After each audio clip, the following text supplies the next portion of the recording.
Hello guys, మీకు కనుక మా వీడియోస్ నచ్చినట్లయితే మా వీడియోస్ని లైక్ చేయండి, షేర్ చేయండి అండ్ మా ఛానల్ని సబ్స్క్రైబ్ చేయండి. వన్ పీస్ ఎపిసోడ్ 10 స్టార్టింగ్లో మనం ఒక విచిత్రకరమైన వ్యక్తి మూన్ వాక్ చేసుకుంటూ ఒక గ్రామంలోకి రావడం చూస్తాం. అప్పుడు ఇక్కడ సీన్ షిఫ్ట్ అవుతుంది కాయ దగ్గరికి. కాయ బట్లర్తో అంటుంటుంది, బట్లర్ ఏం కాదులే వచ్చేస్తే వాళ్ళని వెళ్ళని అని చెప్పేసి. ఇది విన్న తర్వాత బట్లర్ అంటాడు, నో కాయ, నేను అసలు వాళ్ళని వెళ్ళనివ్వను, ఎందుకంటే ఇన్ని వార్నింగ్లు ఇచ్చిన తర్వాత కూడా వాళ్ళు ఇక్కడికి వచ్చారు, సో ఇప్పటికే చాలా లేట్ అయిపోయింది, మీరు ఏమైనా చెప్పాలనుకుంటున్నారని వాళ్ళని అడుగుతాడు. అప్పుడు లూఫీ అంటాడు, అవును మేము చెప్పాలనుకుంటున్నాం, మాకు ఒక పెద్ద షిప్ కావాలా, సో పెద్ద షిప్ తెచ్చి అని చెప్పి. ఇది విన్న తర్వాత బట్లర్ అంటాడు, నేను దాని గురించి అడగట్లేదని. అప్పుడు ఊసాప్ అంటాడు, నువ్వు నన్ను కెప్టెన్ ఊసాప్ అని పిలవచ్చు అని చెప్పేసి. ఇది విన్న తర్వాత బట్లర్ అంటాడు, అవునవును నీ గురించి నాకు తెలియదు ఏముంది, నీ గురించి చాలా విన్నా, మీ డాడీ ఒక చిల్లర పైరేట్ అంట కదా అని. ఇది విన్న తర్వాత ఊసాప్ కి చాలా కోపం వస్తుంది అండ్ కాయ కూడా కోపం వచ్చేసి అంటూ ఉంటుంది, బట్లర్ నువ్వు వెంటనే ఊసాప్ ని సారీ అడగని చెప్పేసి. ఇది విన్న తర్వాత బట్లర్ అంటాడు, నేను ఎందుకు సారీ అడగాలి, నేను చెప్పినది కరెక్టే కదా అని చెప్పేసి. ఇది విన్న తర్వాత లూఫీ కూడా బట్లర్ వైపు అలాగే కోపంగా చూస్తూ ఉంటాడు. అప్పుడు బట్లర్ ఇంకా కంటిన్యూ చేస్తూ అంటాడు, నాకు తెలుసు ఊసాప్, నువ్వు ఇక్కడికి మిస్ కాయను కలవడానికి ఎందుకు వస్తున్నావో, నువ్వు కంపల్సరీ మిస్ కాయ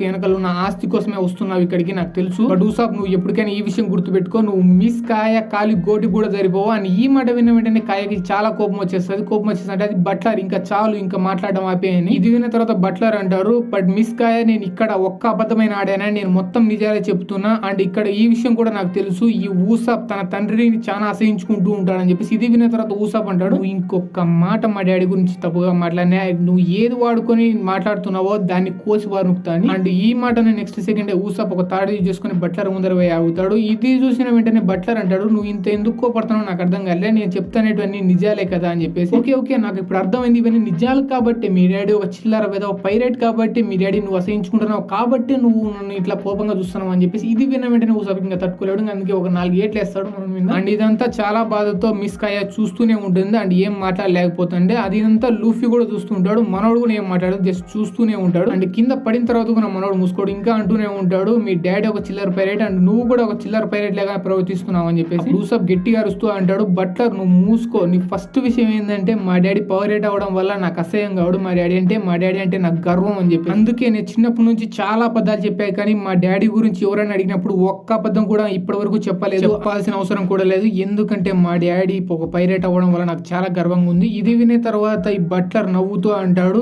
ఏంటి నీకు గర్వంగా ఉందా, మీ డాడీ నీకు ఒక పైరేట్ అవ్వడం వల్ల? ఆ మాట చెప్పడానికి నీకు సిగ్గు లేదు, ఎందుకంటే ప్రతి ఒక్క పైరేటు ప్రజల జీవితాన్ని నాశనం చేస్తాడు, అందుకే ఈ పైరేట్లు అంటే నాకు చాలా అసహ్యం అని చెప్పేసి. ఇది విన్న తర్వాత ఊసాప్ మళ్ళీ బట్లర్ కొట్టబోతూ అంటాడు, చూడు బట్లర్, అందరు పైరేట్లు చెడ్డోళ్ళు కాదు, కొంతమంది మంచోళ్ళు కూడా అంటారు, అలాగే మా డాడీ కూడా మంచోడు అని. అప్పుడు కాయ అంటుంది, ఆగు ఊసాప్, బట్లర్ చెడ్డోడేం కాదు, నా గురించి ఆలోచించి ఇవన్నీ మాట్లాడుతున్నాడు, సో బట్లర్ని వదిలే అని చెప్పేసి. ఇది విన్న తర్వాత ఊసాప్ బట్లర్ని వదిలేస్తాడు. అప్పుడు బట్లర్ అంటాడు, సరే ఈ సొల్లంతో వదిలేసి ఇక్కడ నుంచి వెళ్ళిపో, నీకు కొంచెమైనా సిగ్గుంటే, ఎందుకంటే ఇది నీ ప్లేస్ కాదు, మిస్ కాయ ప్లేస్. ఇది విన్న తర్వాత ఊసాప్ ఇంకా కోపపడి అంటాడు, నువ్వేమి ఈ మాట నాకు చెప్పాల్సిన అవసరం లేదు, ఎందుకంటే నేను కూడా ఇక్కడ నుంచి వెళ్తున్నా అని చెప్పేసి. అండ్ ఇదంతా చూసిన తర్వాత మిస్ కాయ కొంచెం సాడ్ గా అవుతూ ఉంటుంది. అప్పుడే మనం బట్లర్ని చూస్తాం, బట్లర్ ఏం మాట్లాడు అండ్ అలాగే అక్కడ నుంచి వెళ్తూ ఊసాప్ అంటాడు, నేను ఇక్కడ నుంచి ఇప్పుడు వెళ్ళడమే కాదు, నేను ఇంకెప్పటికీ ఇక్కడికి రానని చెప్పేసి. అండ్ ఇదంతా చూసిన తర్వాత ఈ ముగ్గురు పిల్లలకి చాలా కోపం వచ్చేసి 4-5 బూతులు తిడతా అంటారు ఆ బట్లర్ ని. ఇదంతా చూసిన తర్వాత మన లూఫీ ఎందుకు ఊరుకున్నాడు, మనోడు 4-5 బూతులు తిడతాడు. ఇది చూసిన తర్వాత జోరో లూఫీని ఆపేసి అంటాడు, లూఫీ నువ్వెందుకు ఇన్వాల్వ్ అవుతానో, ఇది మన ప్రాబ్లం కాదు, సో వదిలేసే అని చెప్పేసి. ఇది చూసిన తర్వాత బట్లర్ అంటాడు, మీ ముగ్గురు పిల్లగాలు ఇక్కడ నుంచి వెళ్ళిపోండి, ఎందుకంటే ఈ ప్రాపర్టీ మీది కూడా కాదని. ఇది విన్న తర్వాత వాళ్ళ 6 కూడా అక్కడ నుంచి కంప్లీట్ గా వెళ్ళిపోతారు. అప్పుడే ఇక్కడ సీన్ షిఫ్ట్ అవుతుంది. కొద్దిసేపటి తర్వాత మిస్ కాయ రూమ్ లో మిస్ కాయ తన దిండును పట్టుకొని మళ్ళీ ఏదో ఆలోచిస్తూ ఉంటుంది. అప్పుడే బట్లర్ అక్కడికి ఫుడ్ తీసుకొని వచ్చి అంటాడు, మిస్ కాయ మీరు అన్నం తినే టైం అయింది, సో అన్నం తినని అని చెప్పేసి. ఇది చూసిన తర్వాత కాయ అంటుంది, నో బట్లర్, ఈ రోజు నాకు తినాలనిపించాడు, సో నేను ఈ రోజు తినను అని చెప్పేసి. ఇది చూసిన తర్వాత బట్లర్ అంటాడు, మిస్ కాయ నేను మీతో కొంచెం మాట్లాడాలి, ఇక్కడ కూర్చోవచ్చా అని. ఇది విన్న తర్వాత మిస్ కాయ పర్మిషన్ ఇచ్చేది కూర్చునే దానికి. అప్పుడు బట్లర్ అంటాడు, మిస్ కాయ ప్లీజ్ నేను చేసిన దానికి క్షమించండి, బట్ ఈ విషయంలో ఊసాప్ తో స్నేహం చేయడం వల్ల మీకేమైనా జరిగితే నేను అసలు క్షమించుకోలేను, ఎందుకంటే 3 సంవత్సరాల క్రితం అప్పుడే ఇక్కడ ఫ్లాష్ బ్యాక్ ఓపెన్ అవుతుంది. మిస్ కాయ చెట్లకు నీళ్లు పోస్తుంటది, అప్పుడే ఒక మనిషి ఎండలో అక్కడికి వస్తుంటాడు అండ్ అక్కడికి వచ్చేసి ఎలాగోలో వచ్చేసి మిస్ కాయ ఇంటి ముందర గేట్ దగ్గరకు వచ్చి మొత్తం స్ప్రో తప్పి పడిపోతాడు. కొద్దిసేపటి తర్వాత స్ప్రోలోకి వచ్చి అంటాడు, నేను ఒక షిప్ లో పనిచేసేటోని, బట్ సడన్ గా వాళ్ళు నన్ను తీసేసినారు, సో అందువల్ల నాకు తినడానికి తిండి లేదు, తాగడానికి నీళ్ళు లేదు, సో ప్లీజ్ నాకు కొంచెం తిండి పెట్టండి అని చెప్పేసి అంటాడు. ఇది చూసిన తర్వాత మిస్ కాయ జాలితో అంటది, ఫాదర్ ప్లీజ్ అతని లోపలికి రమ్మని చెప్పేసి. ఇది విన్న తర్వాత వాళ్ళ ఫాదర్ కూడా అక్కడ ఉండే బాడీ గార్డ్ల ఆర్డర్ ఇస్తాడు, అతన్ని లోపలికి తీసుకుని రమ్మని. ఇది విన్న తర్వాత బాడీ గార్డ్లు అంటారు, బట్ సార్ ఇతను ఎవరో మనకు తెలియదు, ఇతను డేంజరస్ అవ్వచ్చు. అప్పుడు వాళ్ళ వాళ్ళ ఫాదర్ అంటాడు, ఇతనే వాళ్ళ ఫాదర్ అనమాట, అతను అంటాడు నో ప్రాబ్లం నేను అవన్నీ చూసుకుంటా, అతని లోపలికి పంపించండి అని చెప్పేసి. ఇది చూసిన తర్వాత మిస్కాయ చాలా ఆనందపడుతుంది. అండ్ అక్కడ జఫ్రా గడేవాడో కాదు, ఇదే బట్లర్ అనమాట. అప్పుడే ఫ్లాష్ బ్యాక్ ఇక్కడే ఎండ్ అయిపోతుంది. అప్పుడు ఈ బట్లర్ చెప్తుంటాడు, మిస్కాయ ఆ రోజు నేను చనిపోవాల్సినది, బట్ మీరు జాలి తలిచి నన్ను లోపలికి రానిచ్చి నాకు ఫుడ్ పెట్టి ఇప్పుడు ఇంత టోన్ చేసినారు. సో నా కోసం ఇంత చేసిన మీకు ఏమైనా జరిగితే నేను అస్సలు తట్టుకోలేను. అది కాకుండా రీసెంట్ గా మీ అమ్మగారు నాన్నగారు కూడా చనిపోయారు. సో పద్దన జరిగిన దాని వల్ల మీరు నా గురించి చెడ్డగా అనుకున్నాను, నాకు ఎటువంటి ప్రాబ్లం లేదు, మిమ్మల్ని జాగ్రత్తగా చూసుకోవడమే నా బాధ్యత. ఇది విన్న తర్వాత కాయ కొంచెం సంతోషపడుతూ ఉంటుంది. నాకు తెలుసు బట్లర్ నువ్వు నా మంచి గురించి ఆలోచిస్తావు అని, కానీ ఊసాప్ కూడా చెడ్డోడేం కాదు, సో నెక్స్ట్ టైం ఊసాప్ తో అలా ప్రవర్తించద్దు అంటది. ఇది విన్న తర్వాత బట్లర్ కొంచెం నవ్వుతూ అంటాడు, సరే మిస్ మీరు అలా అంటే అలానే అని. అప్పుడు ఇక్కడ సీన్ షిఫ్ట్ అయితే అప్పుడు నామి అడుగుతుంది జోరో లూఫీ ఎక్కడ అని చెప్పేసి. అప్పుడు జోరో అడుగుతాడు, నాకు తెలిసి ఊసాప్ తో పాటు వెళ్ళింటాడని చెప్పేసి. అప్పుడే అక్కడికి ఆనియన్ పరిగెత్తుకుంటూ ఏడ్చుకుంటూ వస్తాడు. వచ్చిన తర్వాత అక్కడికి చెప్తూ ఉంటాడు, రే మన గ్రామంలోకి ఎవరో విచిత్రకరమైనటువంటి వచ్చినాడు, వెళ్ళి చూద్దాం పదా అని. అప్పుడు వాళ్ళు ఎక్కడ అని అడుగుతాడు. అప్పుడు ఆనియన్ ఒక సైడ్ చూపిస్తా అంటాడు. అండ్ మనం చూస్తాం ఆ విచిత్రకరమైనటువంటి మూన్ వాక్ చేస్తా అక్కడికి వస్తా అంటాడు. అండ్ ఈ మాటలన్నీ విన్న తర్వాత వాడు అంటాడు, రే నేను అసలు విచిత్రమైనటువంటి కాదు, నా పేరు జాంగో అండ్ నేను ఒక హిప్నోటిస్ట్ ని. అప్పుడు జోరో అంటాడు, నాకైతే వీడు మాత్రం చాలా విచిత్రంగా కనపడతాను అని చెప్పేసి. అప్పుడు పిల్లల్లో ఒకడు అంటాడు, నువ్వు హిప్నోటిస్ట్ కదా, నువ్వు నిజమైన హిప్నోటిస్ట్ అయితే మమ్మల్ని హిప్నోటిస్ట్ చేసి చూపి అని చెప్పేసి. అప్పుడు ఈ జాంగో అంటాడు, అప్పుడు జాంగో అంటారు చిల్లర వ్యాపారం చేయదు, ఎందుకంటే మీరు నిజంగానే హిప్నోటైజ్ అయిపోతారు. అప్పుడు పిల్లలు అంటారు మేము కూడా అదేరా చెప్పినదని.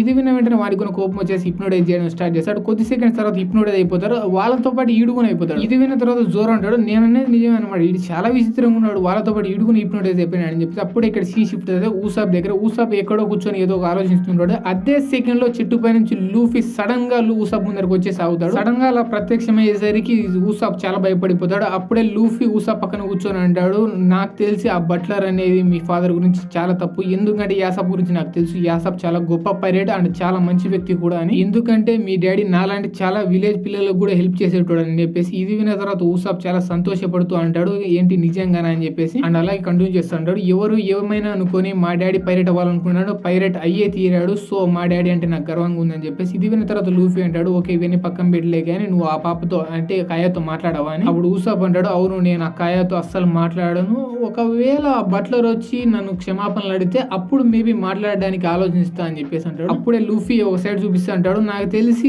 బట్లర్ నేను క్షమాపణలు అడడానికి ఏమి ఇక్కడికి వచ్చినట్టు అని చెప్పేసి. అప్పుడే మనం చూస్తాం బట్లర్ ఆ విచిత్రమైన హిప్నోటిస్ట్ జాంగో ఇద్దరు కలిసి ఎక్కడికో వెళ్తుంటారు. ఇది చూసిన తర్వాత ఊసాప్ దాక్కుంటాడు, దాంతో పాటు లూఫీని కూడా దాచేస్తాడు. దాని తర్వాత వీళ్ళిద్దరు కలిసి వాళ్ళిద్దరి మాటలు వింటుంటారు. అప్పుడే మనం వింటాం ఈ బట్లర్ చెప్తూ ఉంటాడు, జాంగో నేను ముందే చెప్పాయి కదా ఈ ప్రిపరేషన్స్ రెడీ చేయమని, సో ఆ ప్రిపరేషన్స్ అన్ని రెడీనా అని చెప్పేసి. ఇది విన్న తర్వాత జాంగో ఉంటాడు, మీకు ఎటువంటి టెన్షన్ అవసరం లే, ఆ ప్రిపరేషన్స్ అన్ని రెడీ అని చెప్పేసి. అప్పుడే ఇక్కడ సీన్ షిఫ్ట్ అవుతుంది కాయ దగ్గరికి. కాయ ఫోర్కులు యూజ్ చేసి తన రూమ్ లోనే కూర్చొని బట్లర్ తెచ్చిన నూడిల్స్ తింటూ ఉంటుంది. అప్పుడే ఇక్కడ సీన్ షిఫ్ట్ అవుతుంది అండ్ జాంగో అంటూ ఉంటాడు, బాస్ ఆ ప్రిపరేషన్స్ అన్ని రెడీ, మనం ఆ అమ్మాయిని చంపేయబోతున్నామని. ఇది విన్న తర్వాత ఊసాప్ సడన్ గా షాక్ అయిపోతాడు. అండ్ షాక్ అయిన తర్వాత కూడా వింటూనే ఉంటాడు. అండ్ బట్లర్ అంటాడు, రే జాంగో నేను ముందే చెప్పినా కదా అది మర్డర్ అటెంప్ట్ అస్సలు కానే కాదు, అది జస్ట్ ఒక యాక్సిడెంట్ అవ్వాలి అండ్ మర్డర్ అటెంప్ట్ లాగా అస్సలు ఉండకూడదు అని చెప్పేసి. ఇది విన్న తర్వాత ఊసాప్ షాక్ అయిపోయాడు అంటాడు, ఏంటి ఏంటి నిజంగా వీళ్ళు కలిసి కాయని చంపైపోతున్నారని. అప్పుడు జాంగో అంటాడు, సరే బాస్ మీరు ఎలా అంటే అలానే తనని చంపేద్దాం, బట్ అది ఒక యాక్సిడెంట్ మాది క్రియేట్ చేద్దాం అని చెప్పేసి. ఇది విన్న తర్వాత బట్లర్ అంటాడు, అండ్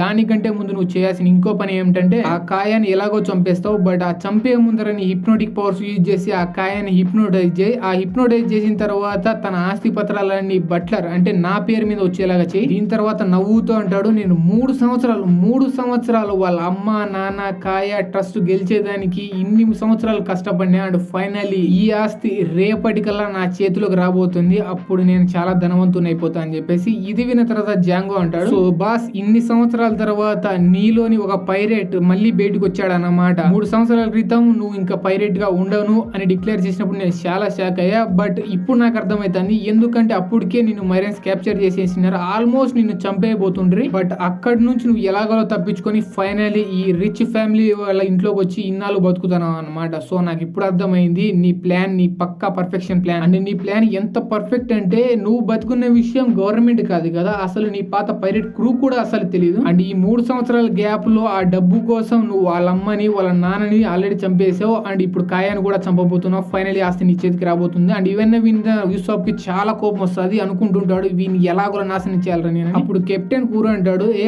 జాంగో నువ్వు కొంచెం మిస్టేక్ చేసినావు, ఎందుకంటే ఫాదర్ ని నేను చంపలే, ఓన్లీ మదర్ ని మాత్రమే చంపానని. ఇది విన్న తర్వాత జాంగో అంటాడు, ఓకే బాస్ మీరు ఎలా అంటే అలా, రేపు మీరు సిగ్నల్ ఇచ్చిన ఇచ్చిన వెంటనే మన ప్లాన్ మనం స్టార్ట్ చేద్దామని. ఇదంతా చూసిన తర్వాత లూఫీ అడుగుతాడు ఊసాప్ అక్కడ ఏం జరుగుతుందో నాకు ఏం అర్థం కాలేదని. అప్పుడు ఊసాప్ అంటాడు కెప్టెన్ కూరో చాలా సంవత్సరాల క్రితం చాలా భయంకరమైన పైరేట్, అందుకే అతని గవర్నమెంట్ పట్టుకొని మరణ శిక్ష వేసేసింది. అలాగే అందరూ చాలా మంది అనుకున్నారు, బట్ ఇతను బతికే ఉన్నాడు. అండ్ మిస్ కాయా ఇంట్లో బట్లర్ గా పనిచేస్తూ తన ఆస్తి కోసం ఇంత నీచానికి దిగజారుతాడని నేను అనుకోలేదు. అండ్ ఇలాగే మనం ఏం చేయకోకుండా చూస్తూ ఉంటే రేపటికల్లా మిస్ కాయ కూడా చనిపోతుంది. ఇప్పుడు నేను ఏం చేయాలి, నాకేం అర్థం కావట్లేదు అని చెప్పేసి తలకాయ పెట్టుకుంటాడు. ఇది విన్న తర్వాత లూఫీకి చాలా కోపం వచ్చేస్తుంది. అందుకే వెంటనే అక్కడ నుంచి నిలబడి అంటాడు, రే కెప్టెన్ కురో నువ్వు ఎవడో నాకు అసలు తెలియదు, బట్ నువ్వు గనక మిస్ కాయాన్ని చంపడానికి కాదు కనీసం గాయపరచడానికి ట్రై చేసినా నేను 2 చేతులు ఎరగొడతా అని చెప్పేసి. ఇది విన్న తర్వాత వీళ్ళిద్దరు పైకి చూస్తూ అంటారు, పైన ఎవరు ఉండారా అని చెప్పేసి. అప్పుడు అంటాడు, నా పేరు మంకీ డి లూఫీ, నేను మీ ఇద్దరిని నాశనం చేయడానికి ఇక్కడికి వచ్చినాను. ఇది విన్న తర్వాత ఊసాప్ అంటాడు, కెప్టెన్ కురో నో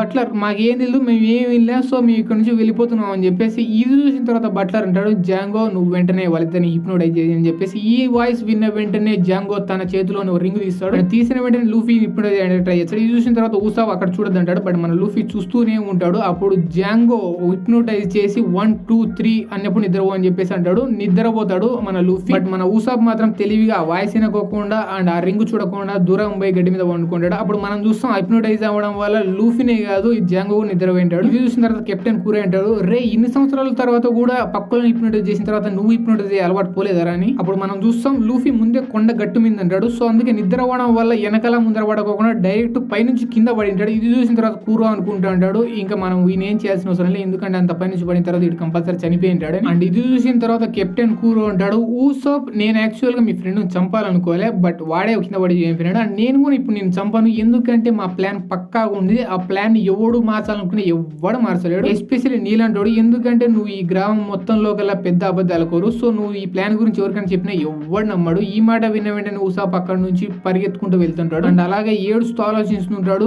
నో నేను ఎట్టి పరిస్థితుల్లో మిస్ కాయని చావనివ్వను. అండ్ దాని తర్వాత ఫ్లాష్ బ్యాక్ గుర్తుకొస్తుంది, ఎలా ఫస్ట్ టైం ఊసాప్ మిస్ కాయని కలిసినప్పుడు మిస్ కాయ ఊసాప్ మీద చాలా కోపడిందో. అండ్ కొద్ది రోజుల తర్వాత ఇలా కథలు చెప్తూ ఉంటే మిస్ కాయ అండ్ ఊసాప్ ఎలా ఫ్రెండ్స్ అయ్యారో ఇవన్నీ ఆలోచిస్తూ చాలా బాధపడుతూ విలేజ్ సైడ్ వెళ్తూ ఉంటాడు. అండ్ ఇంకా ఫైనల్లీ డిసైడ్ చేసుకుంటాడు, నేను ఎలాగైనా ఈ ప్లాన్ ఆపని మిస్ కాయని కాపాడాలి అని చెప్పేసి. అప్పుడు ఇక్కడికి షిఫ్ట్ అయితే కూరో సైడ్. అండ్ ఈ కెప్టెన్ కూరో కంటిన్యూస్లీ సముద్రం వైపు చూస్తుంటాడు. బట్ సడన్లీ అక్కడికి ఒక షిప్ వస్తుంది, ఆ షిప్ మీద ఒక ఫ్లాగ్ ఉంటుంది. అండ్ ఈ షిప్ కంటిన్యూస్లీ ఇదే ఐలాండ్ సైడ్ వస్తూ ఉంటుంది. ఇది చూసిన తర్వాత కెప్టెన్ కూరో అనుకుంటూ ఉంటాడు, ఫైనల్లీ ఇన్ని సంవత్సరాల తర్వాత ఈ ఆస్తి నా చేతికి రాబోతుంది, అండ్ నేను ఇంకోసారి మళ్ళీ పైరేట్ గా మారబోతున్నా అని చెప్పేసి అక్కడ నవ్వుతూ ఉంటాడు. అప్పుడే ఇక్కడ షిఫ్ట్ అవుతుంది లూఫీ సైడ్. లూఫీ ఆ కొండపై నుంచి పడిన తర్వాత ఇదే యోగా పోజ్ లో అక్కడే స్పృహ తప్పి పడిపోయింటాడు. అప్పుడే ఈ ఎపిసోడ్ ఇక్కడే అయిపోతుంది.